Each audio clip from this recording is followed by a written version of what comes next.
శ్రీ శుకుడు వచించెను. పరీక్షిన్ మహారాజా, సృష్టికర్త అయిన బ్రహ్మ శ్రీకృష్ణుని ఇట్లు స్తుతించిన తరువాత ఆ పరమాత్మకు ముమ్మారు ప్రదక్షిణమునర్చి ఆయన పాద పద్మములకు నమస్కరించెను, ప్రణమిల్లెను. అనంతరము ఆ పరమేష్ఠి తన సత్యలోకమునకు వెళ్ళాను. సత్యలోకమునకు వెళ్ళుటకై బ్రహ్మదేవుని అనుమతించిన పిమ్మట శ్రీకృష్ణ భగవానుడు తనకు ఆత్మీయ మిత్రులకు గోపబాలులను గోవత్సములను ఎప్పటివలే యమునా నదీ తీరమున గల ఇసుక తిన్నెలపై చేర్చెను. బ్రహ్మదేవుని మాయకులోనే గోపబాలురు తమ ప్రాణమిత్రుడకు కృష్ణ ప్రభువునకు 1 సంవత్సర కాలము దూరముగా ఉన్నను శ్రీకృష్ణుని యొక్క దివ్య మాయా ప్రభావము చేత వారికి అది ఒక్క అరక్షణముగానే తోచెను. శ్రీకృష్ణ పరమాత్మ మాయకు లోనైన వారు గోపబాలుర వలె సర్వమును ఆకలి దప్పములను సైతము మరచిపోవదురు. ఆ కృష్ణ మాయా మహిమకు మోహితులైన వారు పారవశ్యమున పదే పదే తమను తామే మరిచిపోవుచుందురు. ఆ దేవదేవుని దివ్య మాయా ప్రభావము అట్టిది.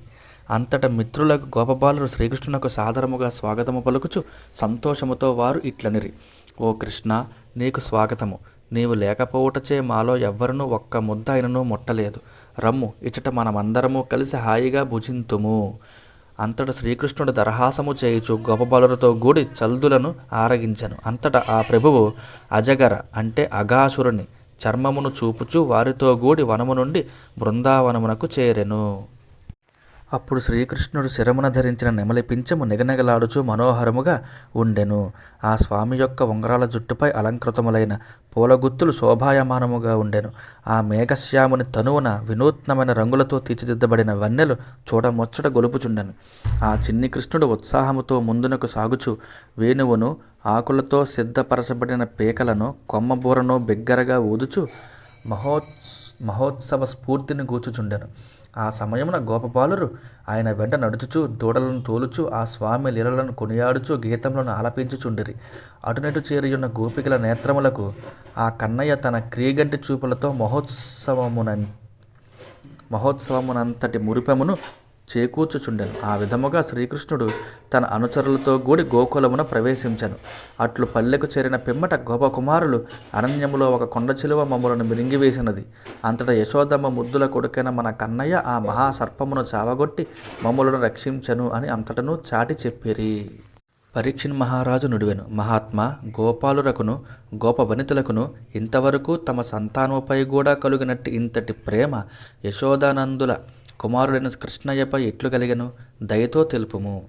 అంటే శ్రీకృష్ణుడు గోపబాలుర రూపములలోనూ గోవత్సముల ఆకారములలోనూ తల్లులకడ స్తన్యపానము చేయుచుండెను, పాలు త్రాగెను.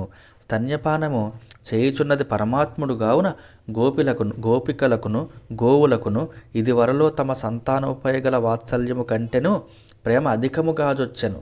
ఇందు ఆశ్చర్యపడవలసినది ఏమాత్రమునూ లేదు. భగవంతుని దివ్య సుఖ స్పర్శతో అట్లగుట సహజము కదా. శ్రీ శుకుడు ఇట్లనెను: పరీక్షిన్ మహారాజా, లోకములోని సమస్త ప్రాణులకును తమ సంతానము, గృహము, బంగారము మొదలగు వాటికంటేను తమ ఆత్మయే మిక్కిలి ప్రీతికరము. సకల జీవులకును తమ ఆత్మపై ఉన్నంత ప్రేమ మమకారముతో పెనవేయుచుకొనిన తమ పుత్రులపై గాని, ధనము మీద గాని, ఇండ్లు మొదలగు వాటిపై గాని ఉండదు. మహారాజా, దేహమే ఆత్మగా భావించు వారికి కూడా తమ దేహములు ప్రియతములైనట్లు దేహములతో సంబంధము గల దారా పుత్రాదులు కూడా ప్రియులుగారు. అనగా అన్నింటికంటేనూ వారికి తమ దేహములే అత్యంత ప్రియమైనవి. దేహముపై ఎంతటి మమకారము ఉన్నను అది ఆత్మ వలె ప్రియతమయమైనది. లోతుగా తర్కించి చూచినచో నేను ఈ శరీరము కాదు, ఈ శరీరము నాది అనగా నేను వేరు, శరీరము వేరు అను విషయము బోధపడను. అందువలన దేహము శిథిలావస్థకు చేరినను ఎవ్వరికిని జీవితముపై ఆశ మాత్రము వదలదు. అది అంతగా బలీయమైనది. ముసలితనములో కర్ర చేతతో నడిచే 3 కాళ్ళ ముసలి వాళ్ళు కూడా శరీరముపై మోహమును వదలరు. అందువలన సకల ప్రాణులకును తమ ఆత్మయే అన్నింటికంటేనూ మిక్కిలి ప్రీతిపాత్రమని స్పష్టమగుచున్నది. అందులకే ఈ చరాచర జగత్తుపై ప్రేమ మిక్కుటముగా నుండును. పరీక్షిన్ మహారాజా, సర్వాంతర్యామి అయిన శ్రీహరి శ్రీకృష్ణుడు సకల ప్రాణులకును ఆత్మస్వరూపుడు కావున ఆ స్వామి ఆ పల్లెవాసులకు అందరికీ ప్రేమాస్పదుడయ్యను. లోక కళ్యాణమునకై ఆ పరమాత్మ తన మాయా విలాసముతో దేహధారి వలె కనిపించుచుండెను. శ్రీకృష్ణ పరమాత్మ యొక్క వాస్తవిక స్వరూపము తెలిసిన వారికి స్థావర జంగమాత్మకమైన ఈ జగత్తంతయును భగవంతుని రూపమే అని తోచును. శ్రీకృష్ణునకు భిన్నముగా ప్రాకృతమైన లేక అప్రాకృతమైన వస్తువు ఏదీనూ లేదు.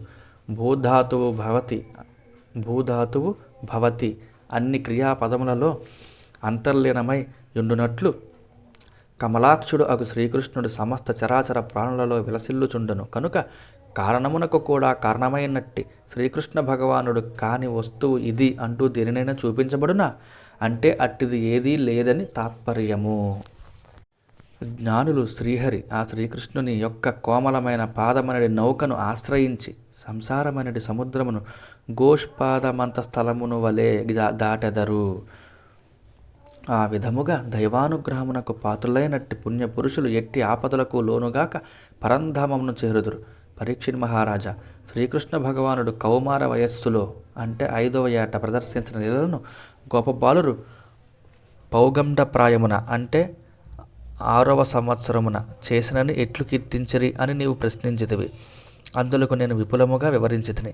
శ్రీకృష్ణ పరమాత్మ గోపబాలులతో గలసి వనమున విహరించుట, అగాసురుని వధించుట, పచ్చిక బయళ్ల వనభోజనము చేయుట అంటే చల్దులు ఆరగించుట, పెరుగు అన్నము ముద్దను చేతధరించిన కన్నయ్య రూపముతో లక్షలాదిగా గోవత్సముల రూపములలో గోపకుమారుల ఆకారములో ప్రకటితుడగుట, బ్రహ్మదేవుడు ఆ ప్రభువును ప్రస్తుతించుట మొదలగు ఈ విషయములన్నింటినీ వినినవారు, కీర్తించినవారు ధర్మార్థ కామ మోక్షములనడి చతుర్విధ పురుషార్థములను పొందుదురు. జై శ్రీహరి. పరీక్షిత్ మహారాజా, బలరామకృష్ణులు కౌమార వయస్సునకు తగిన దాగుడు మూతలు, సేతుబంధనములు, వానరముల వలె ఎగురుచు చెట్లపై గొంతులు వేయుట మొదలగు పెక్కు లీలలను ప్రదర్శించుచు వ్రజభూమి యందు అంటే బృందావనమున తమ కౌమార వయస్సును గడిపిరి. జై శ్రీకృష్ణ.